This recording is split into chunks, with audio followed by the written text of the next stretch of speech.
Camilla Richardson lived for the camera, for the flashing lights, the perfect poses, and the millions who adored her online.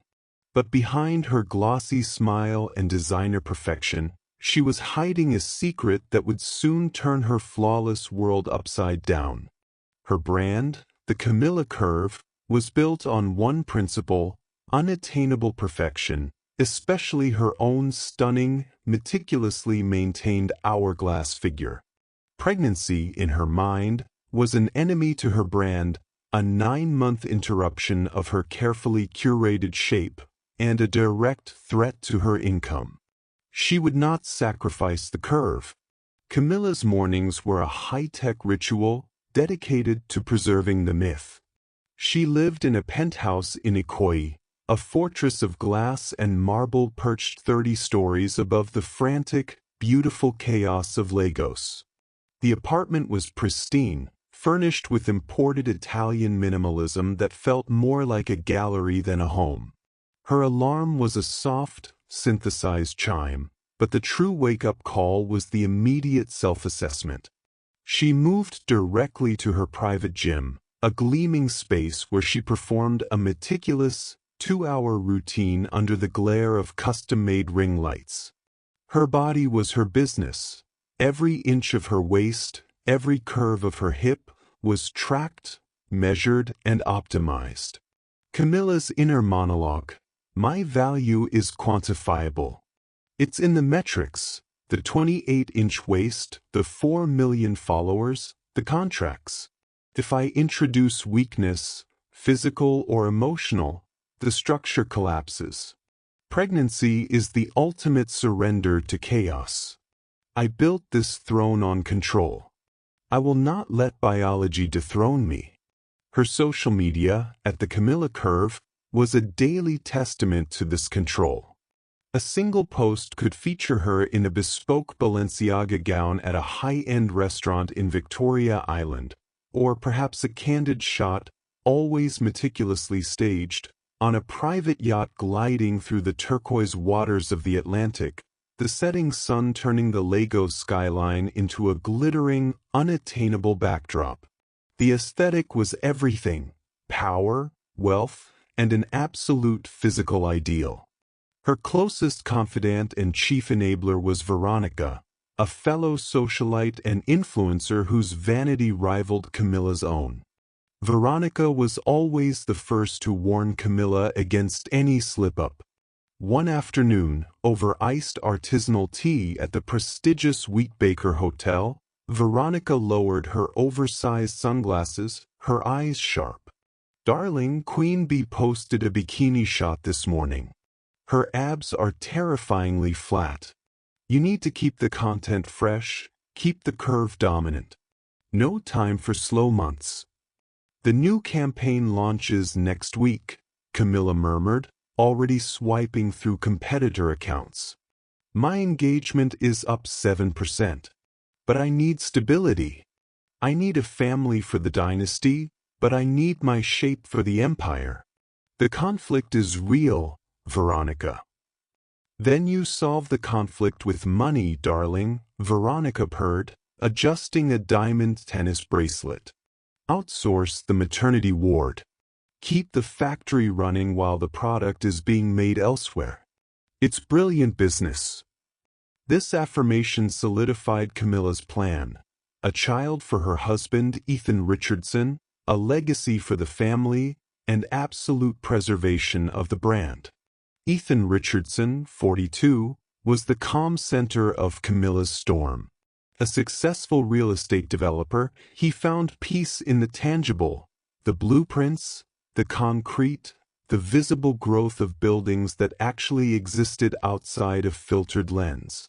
He loved Camilla, but he was weary of being a supporting character in her lifelong performance. The conversation that finalized the surrogacy took place in their glass-walled dining room, the afternoon sun glaring off the lagoon. The silence was heavy, punctuated only by the distant, rhythmic thrum of the city's life, a life Camilla mostly ignored. "Ethan, darling, look at my brand," Camilla began, using her persuasive, carefully modulated voice. If I take 9 months out for weight gain, stretch marks, and recovery, I lose momentum. I lose the curve. This is a business decision, a strategic choice for the family's wealth. Ethan lowered his cutlery, the faint clink a sudden, loud sound of finality. He stared at her not with anger, but with a deep, consuming sadness that pierced even Camilla's armor. "Camilla, stop," Ethan said, his voice flat, drained of argument. "You want to discuss strategy? Here is strategy. You are choosing vanity over biology, and you are calling it a business strategy.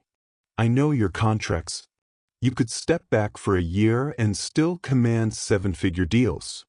The truth is, you fear imperfection. You fear that pregnancy will expose a vulnerability you can't monetize." He leaned forward, his eyes burning with sincerity. "I want a child, Camilla. A son or a daughter to inherit this dynasty and our name. I need to hold a child, to teach them, to watch them grow. If surrogacy is the only way you'll agree, then we proceed. But I have 2 absolute conditions. First, I want full transparency from the clinic. Second, the woman carrying our child will be treated with absolute dignity. She is carrying my blood, Camilla. She is not a piece of rented equipment to be discarded." Ethan's firmness was unexpected, a steel rod emerging from his usual patience.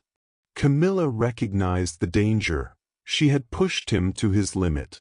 She conceded, but her intention to maintain total control remained absolute. The terms of the contract would be hers alone. The clinical transaction was overseen by Dr. Lawson, a meticulous fertility specialist in his late 50s. Dr. Lawson, a man of deep ethics, had spent a career helping couples fight for life. He resented Camilla's casual commodification of it. The selection of the surrogate involved reviewing over 50 profiles. Camilla's criteria prioritized genetic potential and, crucially, financial vulnerability. Her gaze finally settled on Grace Thompson, 26, from a modest suburban community on the mainland. Grace's profile was compelling: excellent health history, an incomplete university degree in accounting, and a single, driving motivation. Her mother, Mama Nkechi, needed immediate, complex surgery for kidney failure, a cost that had bankrupted the family. The money offered by the Richardsons was more than salvation, it was life itself. Grace saw the contract as a painful exchange of her body's service for her mother's survival. The meeting took place in Dr. Lawson's pristine, cold office. Camilla arrived in a severe, designer shift dress, exuding an aura of overwhelming, calculated wealth. Camilla sat, crossing her impossibly long legs. "Grace," she began, her tone clinical. "You understand this is purely transactional. You are carrying my genetic material. You are the temporary vessel. The contract gives me absolute control over your diet, activities, and location. Any deviation, any emotional instability, and the substantial payment is forfeited. Are we clear?" Grace felt the sting of temporary vessel, a term designed to remove her humanity. Her heart ached with the calculated cruelty, but she saw the reflection of her mother's face in the glint of Camilla's diamond bracelet. She chose dignity over submission. "I am clear, ma'am," Grace said, meeting Camilla's gaze steadily. "I understand my role. I will honor the agreement. My focus is the health of the child and the terms of the contract." Grace's inner monologue: "I will be disciplined. I will be cold. I will survive this exchange. This body is a temporary machine for them, but it is a tool for my family. 9 months of sacrifice for a lifetime of security." Dr. Lawson intervened, his jaw tight. "Grace, you have medical rights that supersede the contract. I will ensure your physical health and emotional comfort are prioritized." Camilla gave the doctor a tight, dismissive smile. "His concern is noted, Grace. But ultimately, only the successful delivery matters. We proceed." The contract was signed. The power imbalance was total, but the ambition of both women, Camilla's for perfection, Grace's for survival, was equally immense. Following the successful embryo transfer, Grace was moved into a luxurious, yet heavily guarded, service apartment in Lekki Phase 1. It was a complete displacement from her community. No more bustling markets, no more scent of the salty lagoon air mixed with street food, just the silent hum of expensive air conditioning and the constant, unnerving presence of 2 security staff. The apartment was minimalist and isolating, white leather, steel accents, and panoramic windows that mocked her confinement by showing the unattainable world outside. Grace's routine was controlled with military precision. Her diet, monitored by a high-end nutritionist named Chef Bayo, was strictly organic and tasteless. No spice, no sugar, no local delicacies. Her walks were confined to a small, private garden, monitored via a fitness tracker whose data Camilla scrutinized nightly. Camilla's control strategy: she established daily video check-ins to monitor Grace's expression and mood, ensuring no negative cortisol spikes could contaminate the baby. Camilla's visits were frequent and always included Veronica, turning the medical supervision into a social performance. "The nursery will be Venetian silk and gold leaf, Veronica, imported next month," Camilla dictated during one visit, pointing to architectural plans on a tablet. "And Grace, you need to adjust your posture slightly when seated." Dr. Lawson suggested it aids in optimal fetal alignment. "Remember the environment." Veronica, sipping a cocktail she brought herself, smirked. "Honestly, Camilla, seeing her here just confirms my decision to never risk the stretch marks. You're brilliant. You get the product without sacrificing the packaging." Grace would nod, the humiliation a familiar, bitter taste. She was an object lesson in successful outsourcing. She found a small, secret rebellion in her private rituals, whispering her old Yoruban lullabies to the baby when the guards were out of sight, injecting warmth and chaos into the sterile environment. As the second trimester began, the emotional tension intensified. The money had secured the service, but it could not stop the life. Grace felt the unmistakable quickening, a faint, butterfly flutter that soon became a firm, rhythmic kick. These moments were not transactional. They were a profound, biological truth. Grace began to talk to the baby constantly, promising it a world of light and love, regardless of its glamorous destiny. During a routine ultrasound, Grace saw the baby's face clearly, a tiny, perfect profile. Grace felt a powerful, protective maternal love surge through her, a bond that no contract could sever. Camilla, watching the scan, pointed with a perfectly manicured nail. "Look, Dr. Lawson, the nose. It's perfectly proportioned, exactly like mine. Veronica will be thrilled. Make sure that image is saved in the highest resolution." Dr. Lawson, noticing the genuine, tearful glow on Grace's face, finally snapped. The years of professional decorum crumbled. "Camilla, stop," he demanded, standing up. "I understand this is your child, but you need to stop treating this like a business merger. Grace is undergoing a profound biological and emotional experience. That baby is responding to her voice, her heartbeat, her emotional state. Show some basic, damned respect for the sacrifice she's making. You are making a healthy pregnancy harder for her with this constant, dehumanizing pressure." Camilla was momentarily stunned. "My respect is demonstrated by the 7-figure sum I am paying, doctor. I pay for results, not sentiment." She pulled Grace out of the room like a disobedient child. The confrontation fueled Grace's resolve. She was no longer just protecting her mother's future, she was protecting the baby's innocence from Camilla's suffocating vanity. Meanwhile, Ethan, who had been focused on a major Eco-Atlantic Tower project, began to notice the coldness in Camilla's obsession. He insisted on visiting Grace alone, overruling Camilla's protests. He found the Lecky apartment deeply unsettling, silent and cold. He saw the genuine, quiet exhaustion in Grace's eyes. He felt a deep, piercing guilt. "Grace," Ethan asked gently, sitting opposite her, the vast, expensive space mocking their human connection. "Is my wife treating you well? Are you comfortable? Are you being respected?" Grace looked at him, seeing the genuine concern. "Mr. Richardson, the contract is being honored. But I am lonely, and I worry that the baby is being seen as a product, a beautiful possession, not a human life.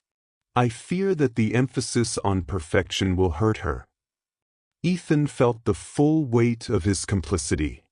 "Tell me about yourself, Grace," he insisted, discarding the transactional names. "Not the surrogate. The woman. What do you do when you're not here?" Grace, surprised by his genuine human curiosity, spoke of her family, the bustling sounds of the Oberland market near her home, her love for accounting, and her dream of opening a consulting firm. Ethan listened for an hour, connecting with Grace on a human level that highlighted Camilla's chilling detachment. He left Lecky that day profoundly disturbed, feeling like a hypocrite. He confronted Camilla that evening, not about the money, but about the lack of empathy. "The money pays for the service, Camilla, but it doesn't pay for kindness," Ethan stated firmly. "Grace is a person, and I am tired of you and Veronica talking about her shape and your fear of losing the curve. Our child is more valuable than your follower count, Camilla. You're becoming unrecognizable." Camilla was furious. She accused him of emotional betrayal. The crack in their perfect marriage widened into a canyon. Camilla, reeling from Ethan's and Dr. Lawson's judgments, sought refuge in the validation of her shallow world. She hosted an extravagant, pregnancy-free celebration on a superyacht sailing past the dazzling lights of Victoria Island. Camilla, looking flawless in a white cutout dress, was the picture of effortless, unburdened success. Veronica, leaning into Camilla as they posed for a selfie, offered her usual poison. "Honey, you need to watch that surrogate. They always start to bond. They start to feel entitled. Grace is getting too close to Ethan. She's too humble, too sweet. She's playing the victim for sympathy. You need to remind her exactly what she is, a temporary, paid uterus. The minute that baby comes out, you cut off all contact. Pay her, give her a generous bonus, and send her back to her village before she tries to make a claim. I hear rumors are already circulating that you're using a surrogate because you had a botched surgery. You have to control the narrative, Camilla." Veronica's words, especially the mention of a rumored botched surgery, hit Camilla like an electric shock. The shame of any physical imperfection was her deepest fear. She realized she was losing control of the narrative and of Ethan. The next day, Camilla enacted a total lockdown. She withdrew Grace's phone, email, and external contact privileges entirely, using the security detail as silent jailers. Grace was now completely isolated, her only communication the lullabies she sang to her growing belly. Grace's inner monologue: she is afraid. She is terrified of my humanity. But the more she cages me, the stronger the baby's bond becomes. I am not fighting for money anymore. I am fighting for the right to deliver this child safely, and to ensure its first days are not marked by coldness and vanity. The stage was set for the final, catastrophic confrontation. Grace, trapped and desperate, knew she had to find a way to expose the deception, not just for herself, but for the future of the child she carried. The vanity project was about to implode. Grace entered the final month of the third trimester, her body heavy, her spirit defiant. The gilded cage now felt like a suffocating trap. She needed to contact Ethan, and she needed to deliver a truth bomb that would shatter Camilla's perfect world. Her only hope was Auntie Saad, 60s, the kind, soft-spoken cook who sometimes covered for Chef Bayo. Auntie Saad was invisible to Camilla's surveillance, a fixture of the service class ignored by the elite. Auntie Saada's quiet sympathy for Grace had been evident in small, subtle gestures. An extra portion of fresh fruit, a gentle touch on the shoulder. Grace began her subtle campaign. She started complaining loudly about a hypothetical, missing document, needed for the final contract payment. During a supervised meal preparation, she slipped a carefully folded note beneath a stack of recipe cards for egusi soup. The coded message asked Auntie Saad to tell Ethan that the special ingredient for the final contract is missing. I need to review the recipe urgently with Mr. Richardson alone. Auntie Saad, who had seen enough Lagos drama to recognize desperation, risked her job and delivered the note to Ethan's office. Ethan recognized the urgency immediately. He lied to Camilla, claiming he had an urgent, late-night investor meeting in Abuja. He then drove straight to Lekki that evening, using his corporate access key to bypass the complex security. He found Grace sitting alone in the silent, cold living room, her silhouette stark against the moonlight filtering through the windows. The sight of her profound, lonely sacrifice hit him hard. "Grace, what is the special ingredient you spoke of? What is wrong?" Ethan asked, his voice low with concern. "The baby, Mr. Richardson, is due any time," Grace whispered, her voice resonating with urgency. "But that's not the secret. You need to know the true, dark reason behind your wife's decision. It's not just about her shape." Grace took a deep, steadying breath, placing her hands on her large, taut belly. "She lied, Mr. Richardson. She lied to the world, she lied to the media, and she lied to you about why she couldn't carry this child herself." Grace revealed the shocking truth that Dr. Lawson had quietly risked his career to tell her weeks earlier. The reason Camilla couldn't carry the baby is not her fear of stretch marks. Dr. Lawson discovered she has a rare, severe complication, a potentially fatal uterine weakness, stemming from a previous, undisclosed and nearly botched cosmetic procedure she underwent years ago to maintain the curve. She has a genuine, life-and-death medical risk, but she refuses to admit it. She created the myth of the vain SlayQueen avoiding stretch marks because to admit a physical imperfection or weakness would destroy her brand, the Camilla Curve. Ethan stared at her, the betrayal freezing him. He realized his love for Camilla was built on a calculated, physical lie. "She built her empire on a lie, Grace," Ethan whispered, his throat tight with pain. "She would rather be seen as vain and selfish than vulnerable and human. And now she's willing to risk the baby for the brand," Grace continued, her voice gaining a desperate strength. She is pressuring the new doctor for an elective induction next week, purely for a photo opportunity on her calendar. She will risk your child for her perfect Instagram timeline, Ethan. You have to stop her. She is jeopardizing this child's life to protect her physical image. The next morning, the Ikoyi penthouse became a battleground. Ethan cornered Camilla as she was applying her makeup, meticulously painting on the illusion of perfection. The fertility issues, Camilla. Tell me the truth. Is it truly about your shape, or is it the life-threatening medical risk you're hiding from the world? Ethan's voice cut through the silence like broken glass. Camilla's hand trembled, dropping her eyeliner wand. The mask of perfection cracked. How did you? Grace told me, Ethan said, his voice flat with disappointment. She risked everything to tell me the truth you couldn't admit. You would rather be known as the vain SlayQueen who avoided stretch marks than the strong woman who had a physical limitation.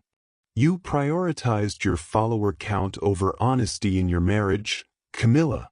You were willing to risk your life and lie to me, your husband, to keep the myth alive.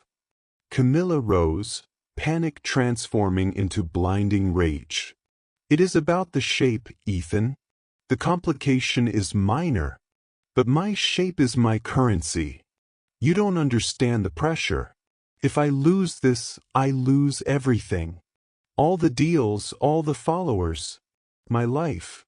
And Grace is a liar. She's trying to claim the child. I know her game. Ethan did not raise his voice, which made his response all the more devastating. You've lost sight of the child, Camilla. You see only the transaction and the brand. I am taking over the supervision of Grace immediately. No induction. We wait for the baby to be ready. Dr. Lawson has agreed to return to the case, and you will not go near Grace until the birth.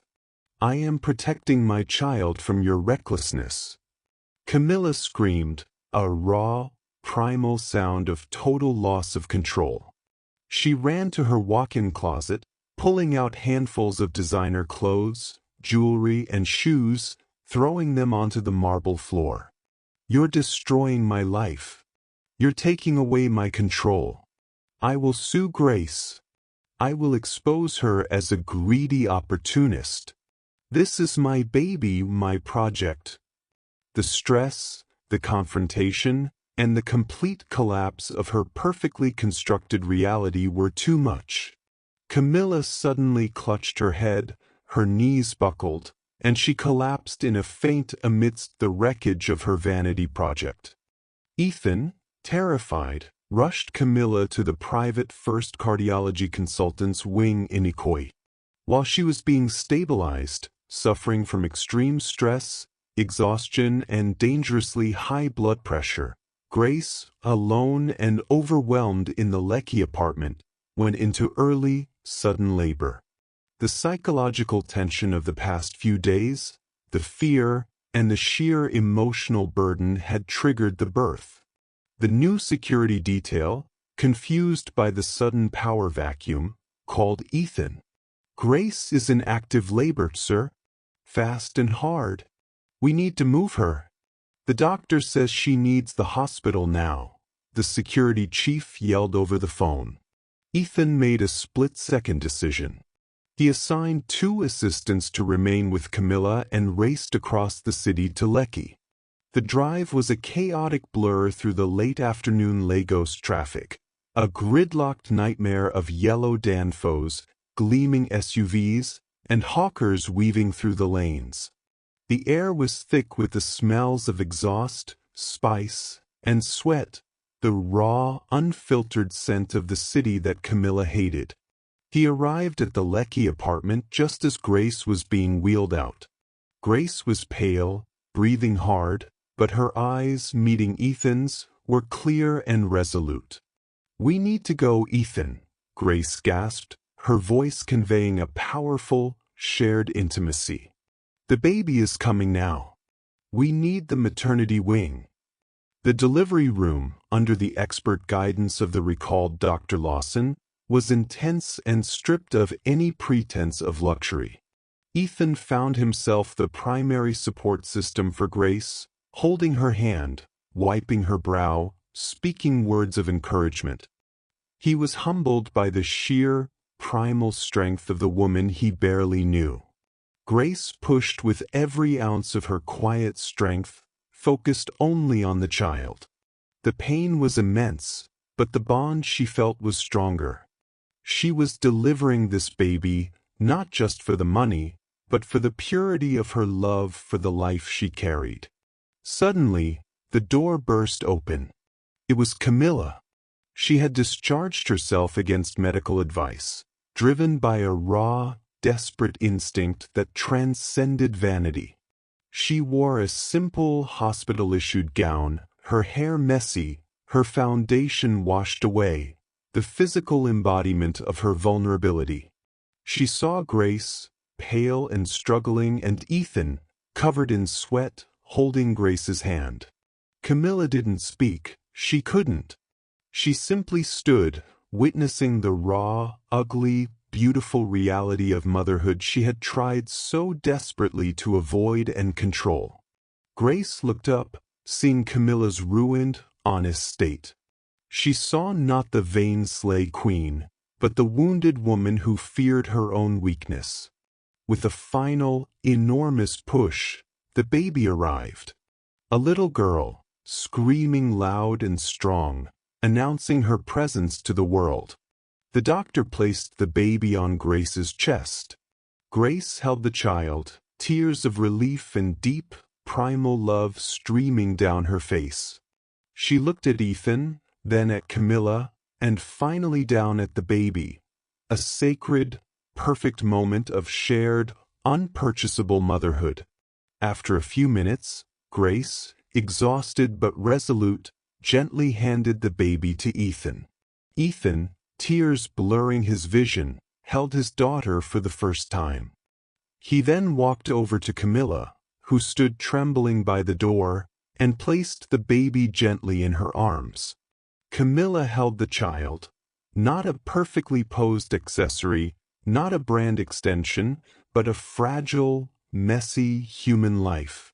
She looked down at the child's tiny, wrinkled face, and for the first time, she truly saw something more important than her reflection. Her defenses, her vanity, and her meticulously crafted facade shattered completely. Real tears, not the rehearsed kind, streamed down her cheeks, ruining the last remnants of her makeup. She walked slowly, humbly, back to Grace's bedside, still holding the baby. "Grace," Camilla whispered, her voice cracking, her vanity utterly gone. "I am so sorry. For the cage. For the cruelty. For the money. I was afraid of losing my brand, but I was more afraid of admitting I was broken. You are the strongest person I know. You saved her. You saved us." Grace simply reached out, touching the baby's tiny hand. "You don't have to be perfect, Camilla. Just be her mother. That is all she needs." 3 weeks later, the scandal broke, but not as a media leak. It was a controlled, honest disclosure initiated by Camilla herself. The Camilla Curve vanished from Instagram. The account was archived, replaced by a new, simple profile at the Richardson family. Her first post was not a glamorous image, but a picture of her, looking tired but genuinely happy, holding her daughter, Zoe, meaning life. The caption was raw and simple. "I fought against my own weakness and lost. I tried to control life and realized I only controlled a lie. My daughter, Zoe, was brought into this world by the most courageous, selfless woman I have ever known. This journey was not about vanity. It was about fear. Thank you, Grace. I am learning that true strength is found in vulnerability. The curve I cherish now is the gentle one of my daughter's spine against my chest. No filter required." The followers stayed, drawn not to the unattainable image, but to the messy, relatable truth. Ethan, finally seeing his wife's genuine heart, rebuilt their marriage on honesty. He ensured the final papers were signed, giving Grace her full, substantial payment, plus a generous, unwritten bonus. They established a formal trust fund for Grace's education and her family's healthcare.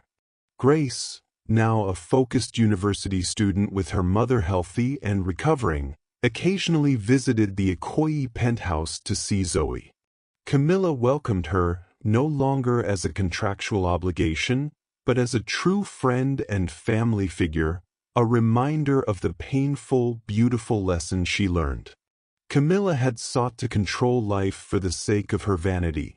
She found redemption in humility and a newfound, genuine capacity for love. Grace, the humble woman, had delivered more than a baby. She had delivered the SlayQueen back to humanity. The shocking thing that happened was not the betrayal, but the profound, unexpected change of heart, proving that even the most perfect facade can be shattered by the messy, undeniable power of motherhood.